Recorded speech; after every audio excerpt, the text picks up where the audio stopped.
नमस्कार। India debate में आप सबका स्वागत है। मैं हूं आशुतोष पाठक। आप मुझे आज स्टूडियो के बाहर, एक बड़ा स्टूडियो सजा हुआ है, आप देख रहे हैं, बड़ा पैनल हमारे साथ है। एडवोकेट घनश्याम उपाध्याय, हमारे पॉलिटिकल साथी अरुण कुमार जी, और एडवोकेट नीलेश ओझा, एडवोकेट अभिषेक मिश्रा। और पार्लियामेंट के बाहर हमने पार्लियामेंट लगा दिया है मुंबई में। देश की आर्थिक राजधानी मुंबई में हमने संसद लगा दिया है। और संसद क्यों लगाया है? संसद हमने इसलिए लगाया क्योंकि संसद चल नहीं रही है वैसे भी। हालांकि विषय तो आज बहुत महत्वपूर्ण था। श्रीमान पवन खेड़ा के खिलाफ एक नोटिस जाना चाहिए था, उस पर हल्की चर्चा करेंगे, क्योंकि श्रीमान पवन खेड़ा ने कहा है कि छोटा बंदर कब आएगा अंदर, और प्रधानमंत्री को मॉक किया है। इसकी आलोचना होनी चाहिए। आप एक कॉन्स्टिट्यूशनल पद पर बैठे व्यक्ति को बंदर कह करके संबोधित कर रहे हैं, ये किसी भी व्यंग्य की श्रेणी में भी नहीं आता है। लेकिन खैर, उस पर बात कभी और। आज का मुद्दा इसलिए गंभीर है क्योंकि 2 दिन पहले पार्लियामेंट में अब तो पूर्व हो गए, दिल्ली हाई कोर्ट के निवर्तमान जस्टिस यशवंत वर्मा के खिलाफ जो इन्वेस्टिगेशन है, उसकी इंक्वायरी रिपोर्ट टेबल कर दी गई। और टेबल करके बस इतिश्री कर दी गई, सब कुछ खत्म हो, चलो ये बहुत बढ़िया हो गया, जांच वांच हो गई, किसी की कोई जिम्मेदारी नहीं। 3 जजों ने रिपोर्ट को सौंपा ओम बिरला साहब को, बहुत अच्छे फोटोग्राफ आए, अखबारों में छप गया, हो कुछ भी नहीं रहा है। इम्पीचमेंट की बात हुई, वो बेचारे ने खुद ही रिजाइन कर दिया। ना तो एफआईआर हुआ, ना ही इन्वेस्टिगेशन के लिए कोई बात बन रही है। आज इसी मुद्दे पर ये पूरा इतना बड़ा पैनल हमारे साथ है, और शुरुआत करते हैं हम एडवोकेट घनश्याम उपाध्याय जी से। घनश्याम जी, ये जो संसद में टेबल किया गया है, इसका क्या औचित्य, कितना महत्व है इसका? देखिए, महत्व इसका इस तरह समझ लीजिए कि जो पहली बात तो ये कोई नई बात नहीं हुई। जब इन हाउस कमेटी का रिपोर्ट आया हुआ था, उसमें भी यही बात कही गई थी, उनके खिलाफ फाइंडिंग दी गई थी। और वो भी जो इंक्वायरी हुआ था, उसको सिटिंग जज ने, हाईकोर्ट के जज ने उसको इंक्वायरी को कंडक्ट किया था। और उसमें यशवंत वर्मा को बाकायदे हियरिंग दी गई थी, उनसे पूछताछ की गई थी, उसका जवाब मांगा गया था। उसके बाद वो रिपोर्ट सबमिट की गई और चीफ जस्टिस ऑफ इंडिया ने इस रिपोर्ट को फॉरवर्ड किया, पार्लियामेंट को फॉरवर्ड किया था। तो ये जो अभी उसके बाद लोकसभा देखिए क्या होता है, वो तो इन हाउस प्रोसीजर था, सुप्रीम कोर्ट का अपना खुद का था। ये जो रिपोर्ट सबमिट हुई है, ये जजेज इंक्वायरी एक्ट के अंतर्गत हुई है। लोकसभा के स्पीकर ने एक पैनल बनाया था, कमेटी बनाई थी, उसमें भी जज, 2 जजेज थे और एक सीनियर वकील थे, उनका नाम उसमें है सब। और उन्होंने भी इंक्वायरी अपने लेवल से किया। मतलब एक जैसे हमारे कंसेप्ट है एक लॉ में कनकरेंट फाइंडिंग, जैसे हमारे होता है कोई फैसला होता है, नीचे कोर्ट होता है, फिर उसका अपील होता है, अपील में एक फैसला कंफर्म होता है, उसको हम कनकरेंट फाइंडिंग बोलते हैं। तो यहाँ पे इसको आप कनकरेंट फाइंडिंग बोल सकते हैं। मतलब 2-2 इंक्वायरी हुई उनके खिलाफ, 2-2 इंक्वायरी में फाइंडिंग उनके अगेंस्ट में आई हुई प्राइमा फेसी कि भाई आदमी मिसकंडक्ट का गिल्टी है।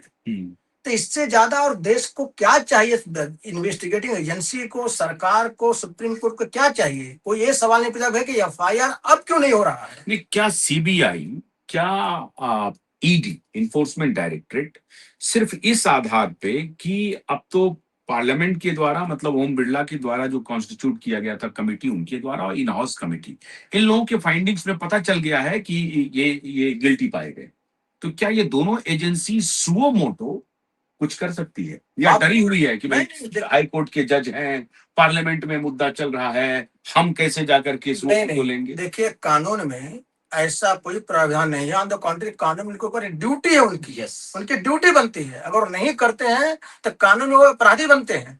बहुत सारे प्रोविजन आईपीसी, सीआरपीसी भी इसमें है, तो उनको तो करना चाहिए। उनकी उनकी सबसे सबसे महत्वपूर्ण ड्यूटी है, बता दूं आपको। एक बार सरकार कुछ करे, आम जनता कुछ करे, नहीं करे, तुम इन्वेस्टिगेटिंग एजेंसी, तुम्हारे संज्ञान में बात लाई गई है, प्रीमियर इंस्टीट्यूट हो, करेक्ट, तुमको सुबह मोटो करना चाहिए। और जहां तक सवाल है कि कोई डर का, देखिए एक उसमें लीगल हर्डल था जब वो सिटिंग जज थे, तो के वीरा स्वामी का जजमेंट सुप्रीम कोर्ट का है, जहां पे गाइडलाइंस दी गई है, सुप्रीम कोर्ट ने एक अपने लिए कवच बना लिया है हायर जुडिशरी के लिए कि भाई कोई भी एफआईआर सिटिंग जज के खिलाफ अगर चीफ जस्टिस ऑफ इंडिया के परमिशन के नहीं होगा। लेकिन जहां तक यशवंत वर्मा का सवाल है, आज के डेट में जब ये सब फाइंडिंग आई हुई है, फिलहाल भी कल की बात मैं कर रहा हूँ, आज की बात कर रहा हूँ, तो ऑलरेडी रिजाइन कर चुके हैं, तो उनके लिए वो गाइडलाइंस जो एम्बार्गो है, जो वो एक बार है, वो भी एप्लीकेबल नहीं होगा। अब एकदम लाइक कॉमन मैन उनका इन्वेस्टिगेशन इंट्रोगेशन हो सकता है। और आप ये देखिए, विडंबना देखिए कि चलो सब कुछ हुआ, लेकिन रिजल्ट क्या हुआ बता दूंगा आपको। अल्टीमेट रिजल्ट क्या हुआ, वो आदमी पनिश किया गया उसको। देखिए, दो तरह का पनिशमेंट है लॉ में। एक तो है कि इसे जजेस के लिए इम्पीचमेंट है। इम्पीचमेंट होता है तो उनका जो रिटायरमेंट का बेनिफिट है उससे उनको वंचित के रखा जाता, एक स्टिग्मा भी उनके ऊपर होता, वो आदमी रिजाइन करके उसको स्किप कर गया। दूसरा है कि इन्वेस्टिगेशन बाय इन्वेस्टिगेटिंग एजेंसी, उसमें अरेस्ट, धर पकड़, पूछताछ सब कुछ होता है। और इस केस को आप यशवंत वर्मा तक मत देखिए। आप इन्वेस्टिगेशन अगर होगा, prime investigating agency custodial interrogation करेगी, सब कुछ निकालेगी, तो पैसा इतना आया था, कहां से आया था, इसमें और कौन कौन लोग इसमें इन्वॉल्व हैं, समझा करिए। अगर जुडिशियल, अगर हाई कोर्ट जज के घर से पैसा मिला हुआ है, कल्पना करिए कितने मैटर में उसने क्या लफड़े के साथ अन्याय हुआ होगा, कितनों के साथ कत्लेआम हुआ होगा मैटर का, उसके कितनों का इसमें भाग्य बदला होगा, कितनों का घर परिवार लूट गया होगा, बहुत कुछ हुआ होगा, बहुत कुछ हुआ होगा। और इसमें कितनी बड़ी हस्तियां इसमें शामिल। देखिए, इस तरह लेवल का जब करप्शन होता है, कोई सिंगल आदमी इन्वॉल्व नहीं होता है। अब इसमें नीलेश जी, अब आपके पास आ रहे हैं, जो इन्वेस्टिगेशन में पता चली है कि एंट्री रूम से 8 बाय 10 फीट का है, उसमें एंट्री रूम से लेकर के आखिर तक 500 के नोट के बंडल्स पाए गए। ये जांच होगी। अब उसमें जज कह रहे हैं कि मुझे कोई बात जानकारी नहीं। तो क्या ये उनका डिफेंस है? उनको रिलीफ मिल सकता, हो सकता है कॉन्स्पिरेसी हुई हो सकता है उनको फंसाया गया हो। तो ये कब पता चलेगा कि कॉन्स्पिरेसी हुई या नहीं हुई? मैं इसलिए अभी अरुण बाबू के बाद में आऊंगा, क्योंकि मैं लीगल पॉइंट्स ले लूं, फिर मैं पॉलिटिकल इसमें जाता हूं। नीलेश जी बताएं। देखिए, बहुत आपने एक क्या बोलते हैं उसको, क्रूशियल पॉइंट पूछा है। अगर वो पैसा यशवंत वर्मा जी का नहीं था, तो बहुत सिंपल तरीका था उनको खुद का इनोसेंस प्रूव करने का। वो जाके एफआईआर रजिस्टर करते, मेरे घर में झूठ ये पैसा गलत तरीके से रख के मुझे फंसाने की कोशिश की गई।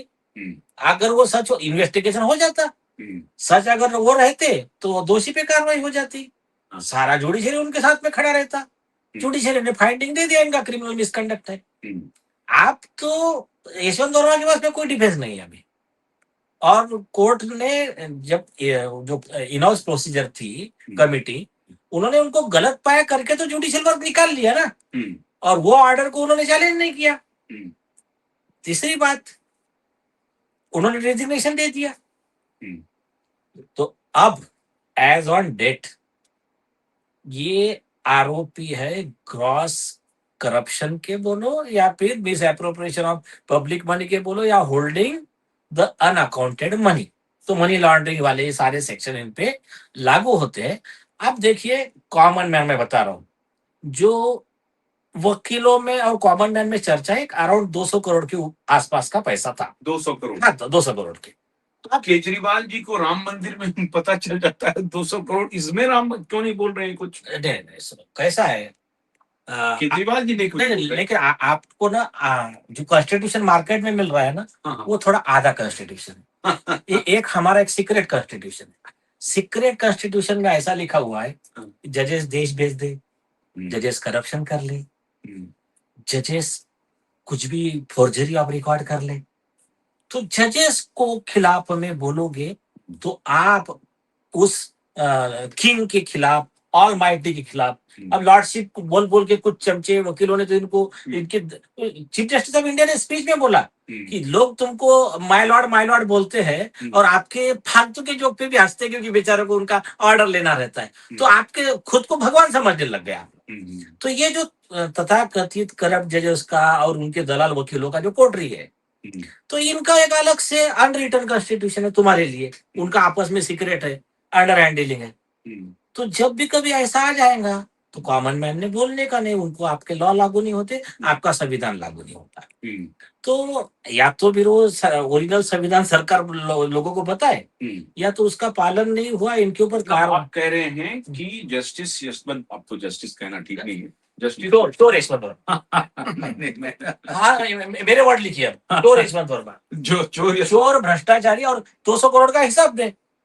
जब लोग कह रहे हैं, सब तरफ से रिपोर्ट आ रही है 200 करोड़ प्लस, आप उसमें ये भी रिपोर्ट आ रही है कि ये पैसा एक सुप्रीम कोर्ट के जज का था, और वो जज केंद्र के एक बहुत बड़े मिनिस्टर के मित्र है। तो इसका खुलासा करे ना, लोगों के मन का डाउट दूर करे, नहीं तो फिर से जंतर मंतर शुरू हो जाएगा ना। ये इसके पहले क्या हुआ, आप कॉमन मैन की बात सुन ही नहीं रहे, गरीबों की बात सुन ही नहीं रहे, जो कॉमन मैन प्रॉब्लम फेस कर रहा है उसका सुन ही नहीं रहे। आप मैटर सीरियस है, आप है ये lawyer association, JNG lawyer association ने उस दिन घोषणा की, पूरा सारे न्यूज में आया, आपके क्यूआई पे भी घोषणा हुई पहली बार कि 5,000 वकीलों का बाइक और कार रैली बंबई से स्टार्ट होगा, और पूरे देश भर में मेन ये मुद्दा और एडिशनल मुद्दा प्रोसिक्यूशन ऑफ जजेस का। आप इस्तीफा मांगेंगे? इस्तीफा मतलब इस्तीफा नहीं, जेल कस्टडी कस्टोडियल इंटरोगेशन। और एक बात पे तो सब इनको पैरालाइज हो जाता है कि नार्को टेस्ट क्यों नहीं हो भाई यशवंत वर्मा का? हाँ, क्या तुम्हारा दामाद है कि पुराने इन्वेस्टिगेशन, ये संविधान जब बना था तो संविधान में बाबा साहब आम्बेडकर ने ऐसा क्लॉज लिख दिया था कि यशवंत वर्मा नाम का जो आगे करप्शन करेगा तो उसके खिलाफ कोई कार्रवाई नहीं होगी? बेवकूफ समझ कर रखा है लोगों को। आपको एक सुप्रीम कोर्ट का जजमेंट बताता हूं मैं, जस्टिस कृष्ण अय्यर का, रघुवीर सिंह का। उसमें उन्होंने ऐसा ही बस क्रिमिनल केस में पब्लिक सर्वेंट दोषी पाया गया, सुप्रीम कोर्ट ने पूछा इस पे क्या कार्रवाई की है, वो आकर चालू कर दी उन्होंने मनोहर कहानियां। तो जस्टिस कृष्णा ने ऑर्डर में लिखा, अब्राहम लिंकन को कोट किया, उन्होंने कहा देखो, you can not fool all of the people all of the time. बोले जहां गलती किया है क्रिमिनल प्रोसिक्यूशन, यानी क्रिमिनल प्रोसिक्यूशन ही करना है पब्लिक सर्वेंट पे। अगर आप नहीं करोगे तो आप जनता का विश्वास खो दोगे, और एक बार आपने जनता का विश्वास खोया ये सिस्टम ने, वो वापस हासिल करना बहुत मुश्किल हो जाएगा। सेकंड थिंग, के वीरास्वामी में कॉन्स्टिट्यूशन बेंच, संविधान पीठ बैठी थी, संविधान पीठ ने क्लियर किया ये इम्पीचमेंट प्रोसीडिंग, लोकसभा अध्यक्ष आएंगे, फिर वो 3 जज की कमेटी बनेगी, ये सब क्या है, ये सेपरेट प्रोसीडिंग है। कपिल सिब्बल कह रहे थे कि नहीं, हाईकोर्ट जज सुप्रीम कोर्ट के खिलाफ इतना ही होगा, कॉन्स्टिट्यूशन बेंच ने कहा नहीं, ये संविधान में नो प्रोटेक्शन टू द जजेस up to chief justice of India, only protection available to 2 authority, एक प्रेसिडेंट ऑफ इंडिया, एक गवर्नर। और उन्होंने कहा ये जो कपिल सिब्बल का आर्गुमेंट है असंवैधानिक है, कोई भी डेमोक्रेटिक कंट्री ऐसा आर्गुमेंट एक्सेप्ट नहीं करेंगी। जो कोई भी जज क्रिमिनल ऑफेंस करेगा तो उसको प्रोसिक्यूशन करना ही पड़ेगा। दूसरी चीज उन्होंने कहा कि ये जो है सुप्रीम कोर्ट के बारे में और हाई कोर्ट के बारे में, उन्होंने कहा कि court is not having power of purse और सोर्ड। हमारे खिस्से में पावर लेके हम नहीं घूम रहे, हमारे पास कोई तलवार की तानाशाह की पावर नहीं है। ये सुप्रीम कोर्ट के वर्ड है। हमारा पावर ये लोगों के विश्वास पे है, और ये लोगों का विश्वास तब टूटता है, प्रोफेसर जैक्सन को उन्होंने कोट किया कि हाँ, ये लोगों का विश्वास कब टूटता है, जब एक जज चोरी चकारी करप्शन क्रिमिनल ऑफेंस करता है और उस पर एक्शन नहीं होती है। ठीक है, तो आप एक मिनट अभी लेटेस्ट में लैंडमार्क जजमेंट जस्टिस पाल्डीवाला साहब, जस्टिस के वी विश्वनाथन जी, सैल्यूट उनको दोनों को, उन्होंने सारे कोर्ट्स को ऑर्डर किया कोई भी जज अगर गलत पाया जाता है तो उसका डिपार्टमेंटल एक्शन, सस्पेंशन, डिसमिसल का एक अलग चीज है। जहां जरूरी है एज ए रूल आपको उस जज के खिलाफ क्रिमिनल प्रोसिक्यूशन ऑर्डर करना ही है।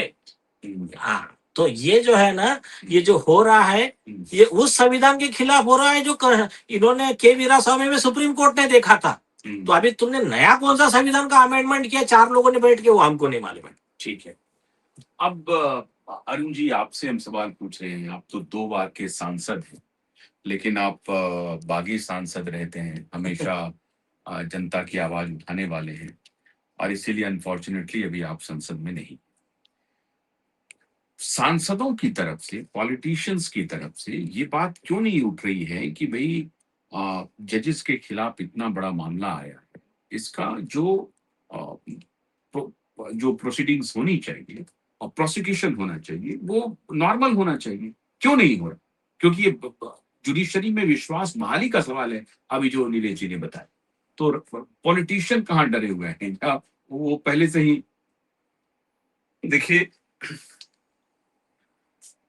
घनश्याम महू को मैंने कुछ दिन पहले सुना था। पटना में सुना था एक इंटरव्यू में। हाँ, आपने फिर आपसे बात हुई नीलेश ओझा जी से, तो बहुत दिनों से हाँ, सुशांत सिंह राजपूत वाले केस में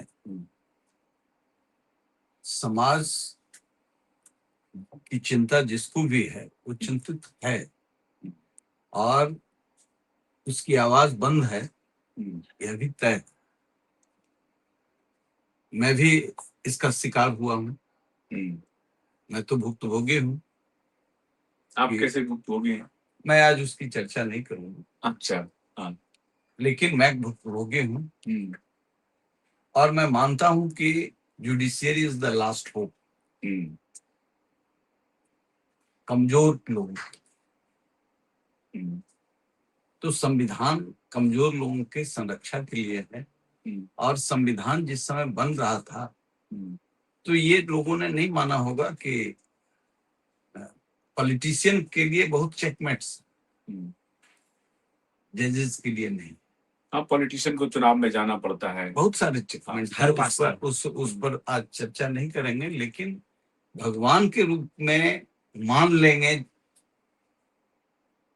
चीफ जस्टिस और जस्टिस, और जो चाहेंगे करेंगे।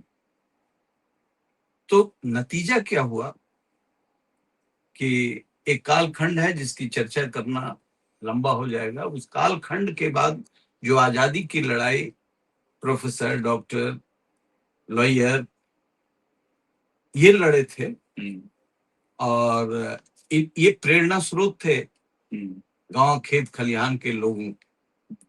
जुडिशरी में जो करप्शन आया है उसका भय लोगों को है, पॉलिटिशियन को भी भय, जो इस पर आवाज उठाना चाहते हैं। अब कल के तरह का वातावरण नहीं है, इसलिए ये जब आवाज लॉयर्स लोगों के बीच से जब गई तो हमको लगा कि इनको सुने समझें, और हम भी इसमें कुछ सहयोग हो तो करें। देखिए, जब जो अंतिम विश्वास का केंद्र है और वो टूट रहा है तो देश में अराजकता फैलती है। आप ये फील करते हैं अंदर से? बिल्कुल, एज ए देश में अराजकता फैलती है। और होता क्या है कि नैतिकता का जो केंद्र बिंदु है जब वो टूटता है तो समाज का एक सुसंस्कृत समाज का, एक डेमोक्रेट स्टेट का जो ड्राइविंग फोर्स है वह विचार है। लेकिन जब सिस्टम ही करप्ट हो जाए तो ड्राइविंग फोर्स मनी हो जाता। तो पॉलिटिशियन में डिजेनरेशन इसके पहले आया, लेकिन जुडिशरी के डिजेनरेशन से, अवमूल्यन से पहले पॉलिटिशियन में आया है, और उसके बाद ब्यूरोक्रेट्स में भी आया है। कल के ब्यूरोक्रेट्स को भी मैं देख रहा हूं, आज को भी देख रहा हूं, पॉलिटिशियन को भी देख रहा हूं। तो हुआ क्या है कि पैसा ड्राइविंग फोर्स सोसाइटी का बन गया है, और जिस समाज का ड्राइविंग फोर्स पैसा बन जाएगा, विचार शून्य हो जाएगा, तो वह पागलों की जमात होगी। और मैं मानता हूं कि यह देश ऋषि सत्ताओं की है, कृषि सत्ताओं की है।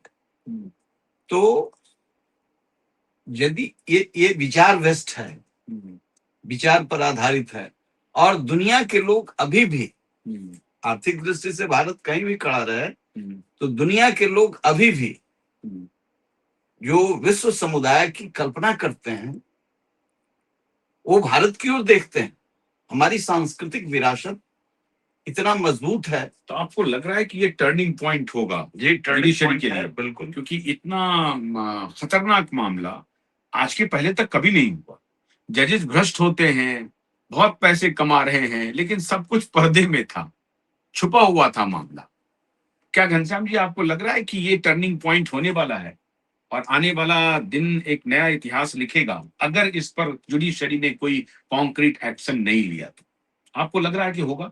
बिल्कुल, मुझे तो लग रहा है। देखिए ऐसा है, जो देश में जो आक्रोश है सब सुलग रहे हैं, बता दूं आप।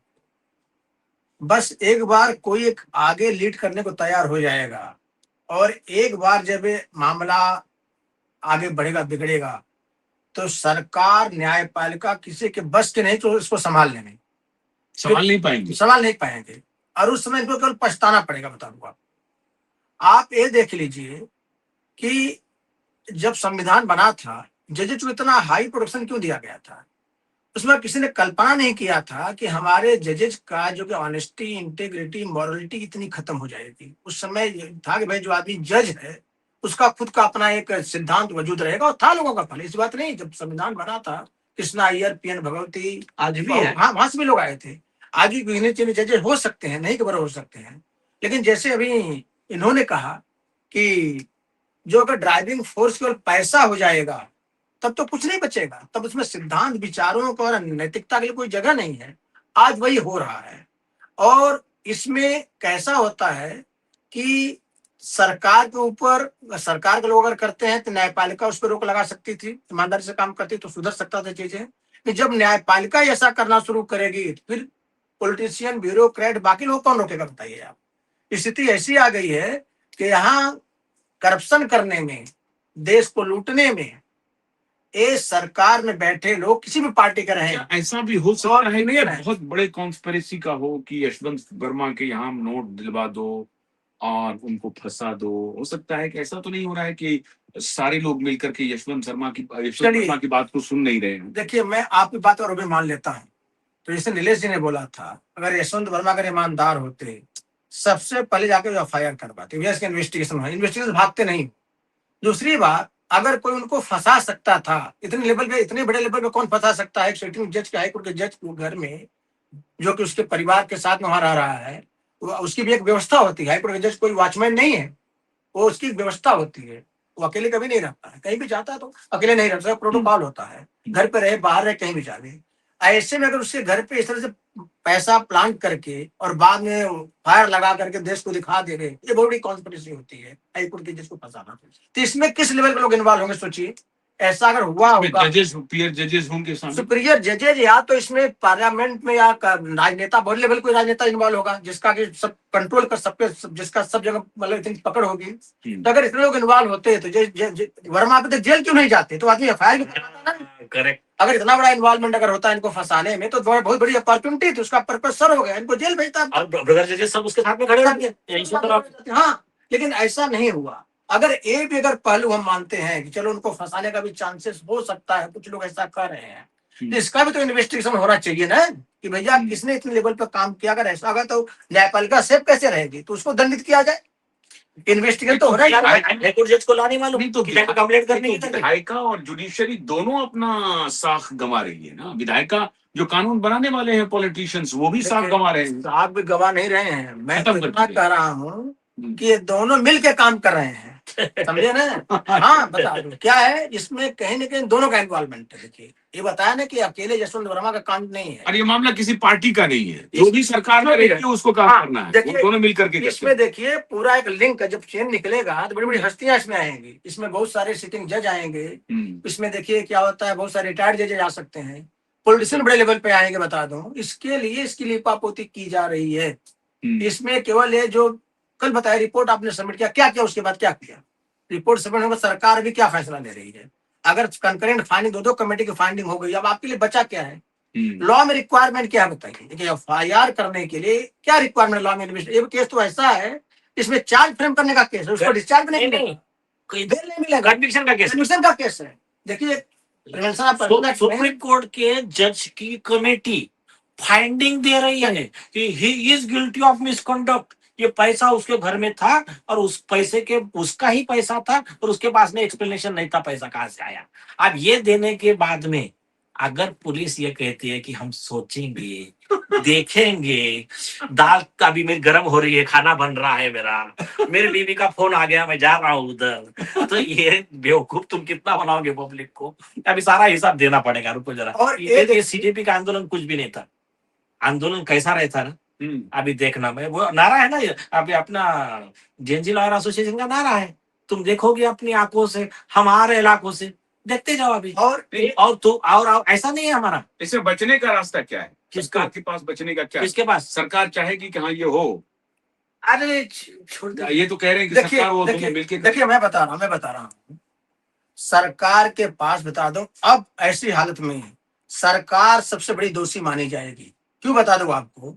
सरकार का मतलब CBI, ED, CBI, income tax, income tax, income tax, और उसके बाद जो जनरल जो एडमिनिस्ट्रेशन, उसकी पुलिस। कंसर्न मिनिस्ट्री है, जो उसके अच्छा, ऐसा कंट्रोल भी में हो है। सकता है क्या कि वहाँ का जो लोकल पुलिस स्टेशन है उसका एसएचओ जाकर के कर सकता है एफआईआर? हाँ बिल्कुल। अरे भैया देखिए, जब यहाँ पे सीबीआई ईडी हाथ डालने की हिम्मत नहीं करे, सोचो क्या करे, उसकी क्या औकात है? लॉ में देखो, लॉ में है उसको अधिकार। आराम से कर सकता है, लेकिन ये देखिए आपको, सरकार की अगर मंशा सही है, नियत सही है, तो उनको आज देखिए उनके सामने जो एक समस्या थी चीफ जस्टिस से परमिशन लेने की, जो सुप्रीम कोर्ट ने अपने लिए कवच घेर लिया था, आज फ्री हैंड है। आज भी उनको वो चीज नहीं है। दूसरी बात नीलेश जी, दूसरी बात ये देखिए, चलो न्यायपालिका में बैठे लोग, उनका आदमी है, उनकी कोटरी है, उनका भाईचारे का रिश्ता है, वो नहीं चाहते हैं। तुम्हारी क्या मजबूरी है भाई? तुम्हारी क्या व्यवस्था है?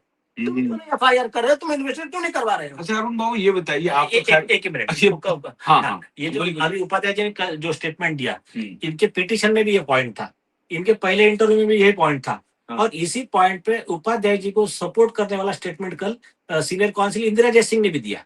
उन्होंने कहा कि अभी रिटायर्ड हो गया है ना, रिजाइन कर दिया, रिटायर्ड नहीं, रिजाइन किया है, रिजाइन किया, उसकी सारी इम्यूनिटी खत्म हो गई अभी। एक उसके एडिशन में सिब्बल जी ने बोल रहे हैं कुछ? नहीं, सिब्बल जी तो जी ने, एक मिनट, मनु सिंह भी नहीं, कोई विषय नहीं चल। हाँ, दूसरा जो के वीरास्वामी में जो प्रोटेक्शन था ना, कि हाई कोर्ट और सुप्रीम कोर्ट के जजेस के खिलाफ सीजीआई के परमिशन के बगैर कोई एफआईआर नहीं होगी, वो प्रोटेक्शन हट चुका है, उसका लॉ है। तो स्टैट्यूटरीली जो नया अमेंडमेंट आ गया है ना बीएनएसएस का, उसके ऊपर मैं केस लॉ वगैरह भी दे दूंगा कि उसमें बहुत क्लियर है, नया एफआईआर का जो प्रोसीजर है वो नया चलेगा। क्योंकि क्या है, खासा सुप्रीम कोर्ट ने जजमेंट दिया था देखो SC/ST एक्ट में, तो उसमें थोड़ा सा उसको डाइल्यूट कर दिया था, तो इन्होंने नया अमेंडमेंट कर दिया।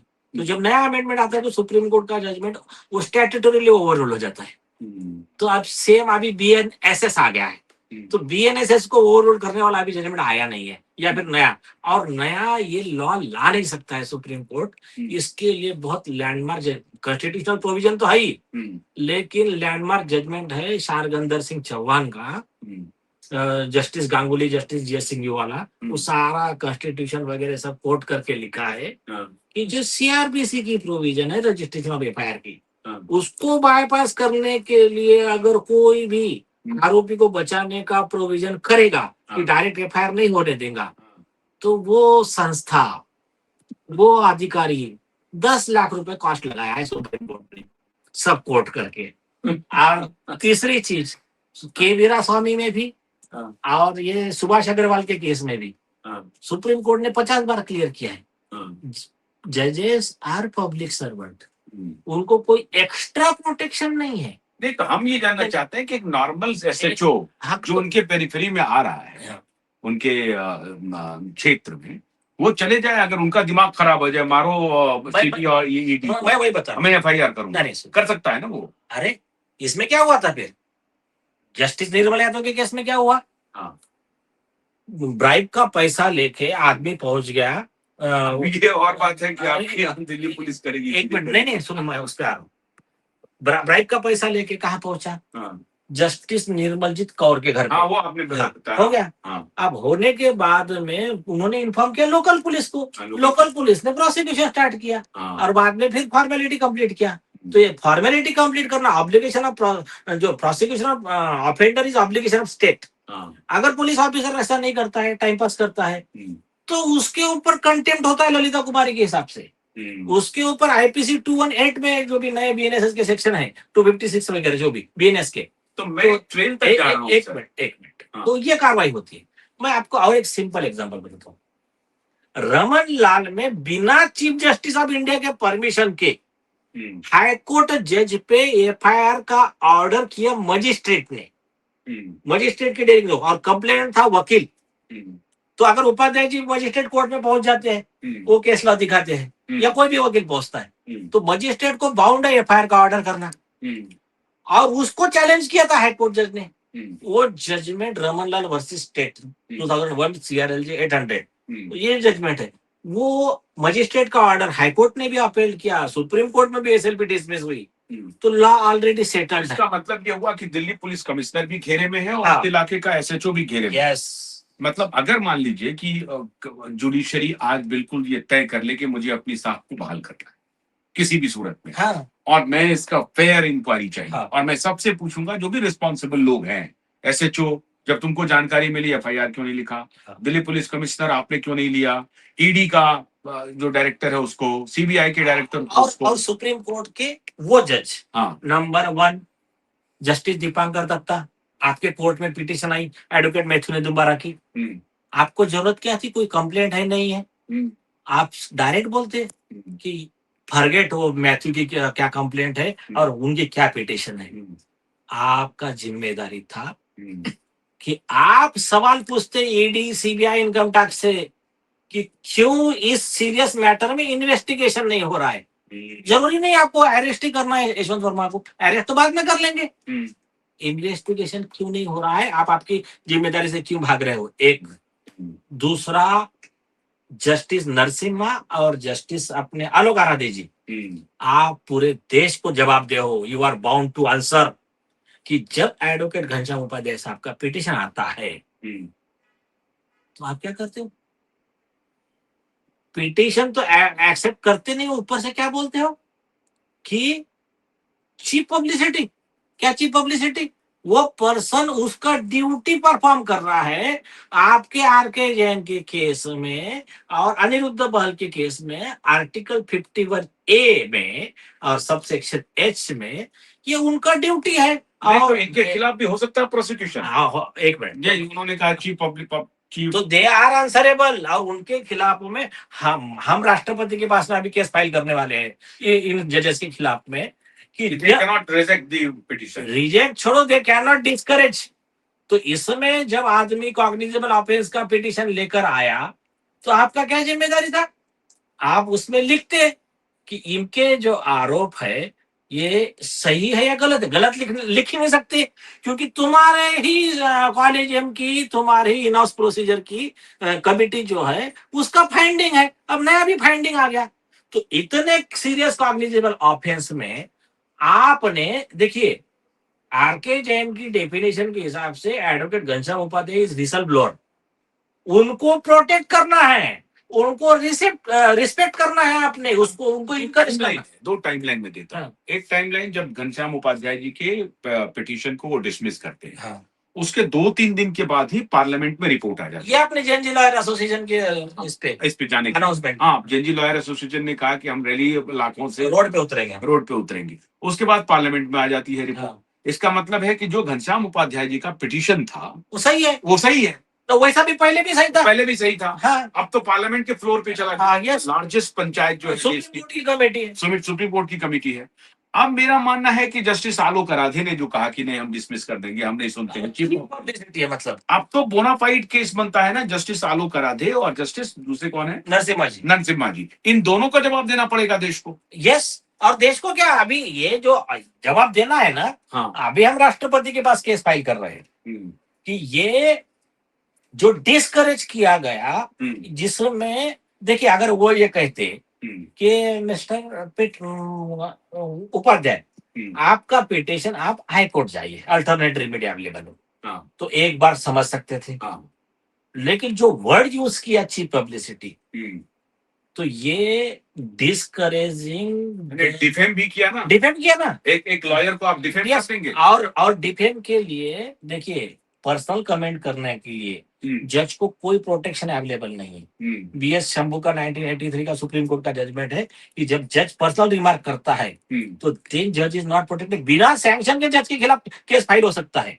एक दूसरा हरीश मिश्रा का जजमेंट है कि भाई जज आपका प्रोसीडिंग के समय आप यस नो लिखना ठीक है, लेकिन आप उसमें पर्सनल कमेंट करोगे एडवोकेट के खिलाफ, पार्टी के खिलाफ, then you are guilty of contempt of court.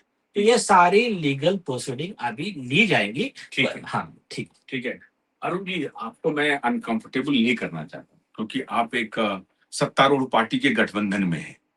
Bihar ये जेडीयू में है और जेडीयू का अलायंस है भारतीय जनता पार्टी का। लेकिन इसके बियॉन्ड सवाल ये नहीं है, मैं अगर ये मोदी जी से भी सवाल पूछूंगा तो मोदी जी भी शायद यही कहेंगे जो घनश्याम जी कह रहे हैं, जो नीलेश जी कह रहे हैं, अमित शाह जी भी यही कहेंगे कि नहीं ये बहुत गड़बड़ हो रहा है, अब इस गड़बड़ को तो ठीक करना पड़ेगा। मैं ये कह रहा हूं कि पॉलिटिशियन इस पे जब कहीं कोई मरमरिंग नहीं है, सब चुप्पी साध रही है, ऐसा क्यों डरे हुए हैं?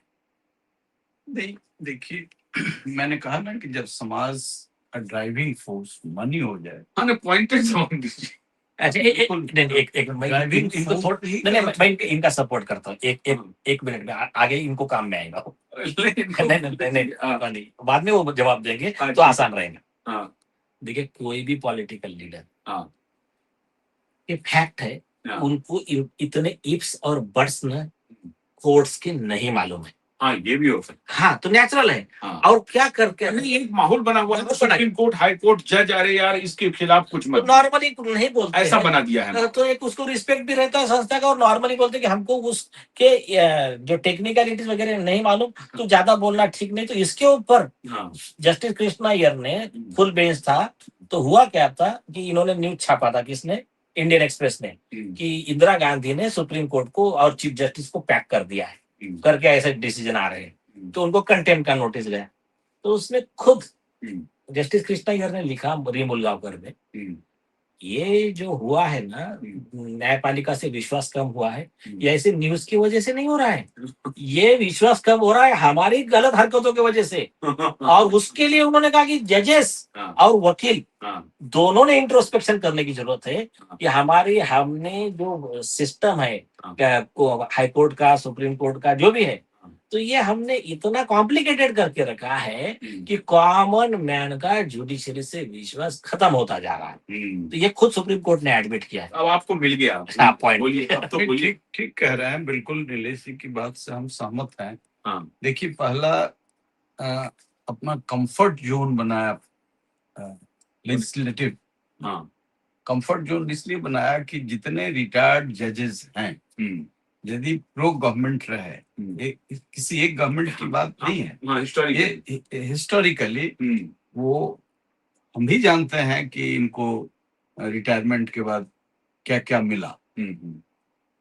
मंत्री भी बन गए, चीफ मिनिस्टर भी बन गए, वो किसी आयोग के चेयरमैन बन गए, बिना एलएलबी के डिग्री के चीफ जस्टिस भी बन गए। तो इस तरह का जो चला रहा है, कल वही मेरे साथ बैठेंगे। तो लेकिन ये स्थिति बनी है कि ये सारा सिस्टम जो ब्रेक किया है, ये अब क्लाइमेक्स पर, यदि इसको चेक नहीं किया गया तो ये जो हमारी विरासत है पूर्वजों की, जिसमें कई गुलामी के दास्तान जुड़े और उसमें हमारा टूटा, उससे भी ज्यादा खुद टूट रहा है, क्योंकि जो ड्राइविंग फोर्स था वही कंप्रोमाइज्ड हो। आखिरी कमेंट। आखिरी कमेंट देखिए, मैं करना चाहूंगा, इस समय एक ऐसा आ गया है, इस समय तुरंत पार्लियामेंट को, चाहे सरकार हो, चाहे कानून बनावे, स्ट्रिक्ट कानून बनावे जजेज, हाई कोर्ट, सुप्रीम जजेज के प्रोसिक्यूशन को लेकर के, क्योंकि आज तक कानून नहीं बना है। देखिए संविधान में उनको इम्पीचमेंट का प्रोसीडिंग है, प्रोविजन है, वो बड़ा डिफिकल्ट है। लेकिन अगर जज जो यशवंत वर्मा जैसा केस, अगर ऐसा केस कोई आता है, तो ऐसे में जज के खिलाफ इन्वेस्टिगेशन के लिए कहीं कोई विधान नहीं है, नॉर्मल लॉ फॉलो कर सकता है। लेकिन के वीरा स्वामी का जो जजमेंट है वो रास्ते में भी आएगा लोगों को। नीलेश जी ने बोला वो बात उनकी कुछ हद तक बातें सही हैं कि नया बिजनेस के हिसाब से नहीं होगा, लेकिन उसको जब तक उस पर कोई जजमेंट नहीं आता, क्लैरिफाई नहीं करता है, कोई एजेंसी करने वाली नहीं है। वो वीरा स्वामी का रास्ते में आएगा। सरकार को देखो, के वीरा स्वामी में गलती सुप्रीम कोर्ट ने कहा किया था कि भाई आप एक लॉ लेट डाउन कर देते कि भाई एफआईआर तो होगा, इन्वेस्टिगेशन होगा, कि जब अरेस्ट करने की बात आएगी then there should be permission of the court, not only chief justice. The investigate agency will collect the material, let there be investigation, fair investigation, let them collect the material against the judge, concerned judge, and then if they found that they need custodial interrogation, then they have to take permission of the court. Then they can go before the magistrate court and they can apply, and magistrate will decide whether it should be granted or otherwise. ऐसा mechanism होना चाहिए था। तो इसके लिए as on date अगर सरकार चाहे, अगर संभालना चाहती है, देखो सरकार का काम है, ये जजेज आके नहीं करेंगे। सरकार को चाहिए तुरंत एक मतलब मीटिंग बुलावे और इसमें सब सारी पार्टियां मिल करके, अपोजिशन का भी रोल उतना ही बता दूं आपको, मिल के एक सर्वसम्मत से कानून बनावे कि राइट टाइम में कानून बनाने का। भैया इस तरह के वो यशवंत वर्मा से शुरू करे, बता दूं आपको कि इसमें एफआईआर होगा, इन्वेस्टिगेशन होगा, उसमें एक देखो प्रोटेक्शन भी जजेस को चाहिए। ऐसा नहीं है कि उनका काम इस तरह का है कि वो खतरे में कभी कभी रहते हैं। लेकिन अगर ये आप खतरे की वाली बात करोगे तो और भी पब्लिक सर्वेंट होते हैं, और जो पब्लिक सर्वेंट है बता दो उनके लिए भी खतरा सेम है। आज कोई डीएम है, कलेक्टर है, कमिश्नर है, इनकम टैक्स कमिश्नर है, आईपीएस ऑफिसर है, उसको भी खतरा सेम खतरा है। और देखने को जाओ तो मोर प्रोन देन दिस जजेज। जज को तो पूरा कभी देखिए, एक जज को इस तरह केस में गलत फंसाना उतना आसानी जितना एक और कोई आईएएस आईपीएस ऑफिसर को ब्यूरो को बताना आसान है, तो उनके लिए समस्या हो सकती है। तो आप एक काम करिए, कम से कम जजेज के लिए प्रोटेक्शन भी देना चाहते हो तो लॉ ऐसा बनाइए, अगर इस तरह कुछ होता है, इन्वेस्टिगेशन होगा या फायर कॉमन बेंच जैसा होगा, अरेस्ट करने के लिए एक एम्बार्गो रहेगा कि उसमें जब तक एक अथॉरिटी कोई कमेटी बना हुआ, कमेटी देवे परमिशन, या लोकल मजिस्ट्रेट जो होता है, या कोई हाई कोर्ट का चीफ जस्टिस मान लो अगर वहां के जज है, तो ऐसा कुछ प्रोविजन आप बनाओ जहां पे प्रोटेक्शन भी रहे, लेकिन इन्वेस्टिगेशन आप कंप्लीट मत रोकिए। ठीक है, जैन जी वाले कुछ बोलेंगे, कुछ नहीं बोलेंगे?